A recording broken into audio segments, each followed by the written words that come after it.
Foremost Radisson hotel drug కేసులో దర్యాప్తు ముమ్మరమవుతోంది. Drugs కేసులో విచారణకు హాజరయ్యారు క్రిష్. స్నేహితుడు చరణ్ ను కలిసేందుకు వెళ్లినట్లు వెల్లడించారు. అరగంటే హోటల్లో ఉన్నట్లు పోలీసులకు స్టేట్మెంట్ ఇచ్చారు. డ్రగ్స్ తీసుకునే అలవాటు లేదు అంటున్నారు క్రిష్. మరింత సమాచారం మా ప్రతినిధి ప్రణీత లైవ్ ద్వారా అందిస్తారు. ప్రణీత, డ్రగ్స్ కేసు దర్యాప్తు అయితే ముమ్మరంగా కొనసాగుతోంది. ప్రస్తుతం క్రిష్ కూడా విచారణకు హాజరైనట్లు తెలుస్తోంది. ఎలాంటి క్వశ్చన్స్ రేజ్ చేశారు క్రిష్ పై? అయితే నిన్న సాయంత్రం గచ్చిబౌలి పోలీసుల ముందు డైరెక్టర్ క్రిష్ అటెండ్ అయ్యాడు. అయితే దాదాపు 2.5 గంటలకు పైగా క్రిష్ను పోలీసులు విచారించినట్టు తెలుస్తుంది. అయితే ప్రధానంగా రాడిసన్ హోటల్లో పార్టీకి ఎందుకు అటెండ్ అయ్యారనేటువంటి అంశం దగ్గర నుండి ఏ టైంకి అతడు ఎగ్జిట్ అయ్యాడు అనేటువంటి వివరాల వరకు మొత్తం ప్రతి అంశాన్ని కూడా క్రిష్ను పోలీసులు ప్రశ్నించారు. అయితే ప్రధానంగా క్రిష్ ఒకటే చెప్పుకుంటూ వచ్చాడు, ఆ పార్టీలో పాల్గొనేటువంటి రఘుచరణ్ అనేటువంటి వ్యక్తి క్రిష్కి స్నేహితుడిగా ఉన్నాడు. సో తనని కలిసేందుకు మాత్రమే ఆ పార్టీకి వెళ్ళాను.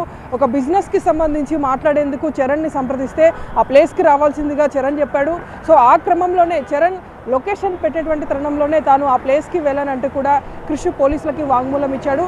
అయితే చరణ్కి క్రిష్కి ఉన్నటువంటి రిలేషన్ చూస్తే ఇద్దరు కూడా ఒక బిజినెస్కి సంబంధించి చర్చించేందుకు మాత్రమే అక్కడికి వెళ్ళినట్టు పోలీసులకు క్రిష్ వాంగ్మూలం ఇచ్చాడు. అయితే రఘుచరణ్ అనేటువంటి వ్యక్తి ఒక బిజినెస్ మ్యాన్గా ఉన్నాడు. సినిమాస్కి సంబంధించినటువంటి ఫైనాన్స్ వ్యవహారంతో పాటు కొన్ని హైదరాబాద్లో ఉన్నటువంటి కొన్ని బిజినెస్లు కూడా అతను చేస్తున్నాడు. సో వాటి గురించి చర్చించేందుకే వచ్చాడని చెప్పేసి క్రిష్ చెప్తున్నాడు. అయినప్పటికీ పోలీసుల కోరిక మేరకు తను ఇచ్చినటువంటి శాంపుల్స్ అన్నింటినీ కూడా పోలీసులు స్వీకరించారు. సో ప్రజెంట్ ఆ శాంపుల్స్ అన్నింటినీ కూడా ఫోరెన్సిక్ ల్యాబ్కి పంపించారు. ఒకవేళ అందులో కనుక పాజిటివ్ వస్తే మళ్ళీ 41 CRPC ఇచ్చి క్రిష్ని అదుపులోకి తీసుకునేటువంటి అవకాశం కనిపిస్తుంది. ఎస్ ప్రణీత, సో ప్రస్తుతం క్రిష్ అయితే విచారణకు హాజరయ్యారు. బ్లడ్ శాంపిల్స్, యూరిన్ శాంపిల్స్ కూడా ఇచ్చారు. ఆ శాంపిల్స్ ప్రస్తుతం ఆ టెస్ట్కి పంపించారు. డ్రగ్స్ కేసులో విచారణకు హాజరైన క్రిష్ని ప్రస్తుతం మనం TV9 స్క్రీన్ మీద చూస్తున్నాం.